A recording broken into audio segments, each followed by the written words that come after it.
हमें खुशी है कि आप हमारे पड़ोसी बन रहे हैं। धन्यवाद। पड़ोसी, सामने वाला घर। हाँ वही। बहुत अच्छा।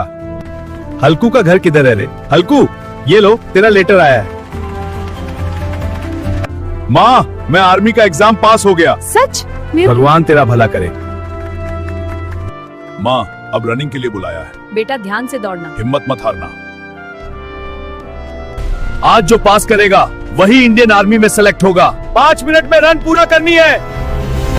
दोस्तों, लाइक और सब्सक्राइब करो ताकि मैं माँ बाबा का सपना पूरा कर सकूं। आज रुकूंगा नहीं। हल्कू और उसके सभी साथी, आप सब इंडियन आर्मी में सेलेक्ट हो गए हो। मेरा बेटा, तूने सपना पूरा कर दिया। हमें तुझ पर गर्व है रे। ये सब आप दोनों की दुआ है। अब तुम भी अपना सपना पूरा करो और वीडियो को लाइक और सब्सक्राइब कर दो।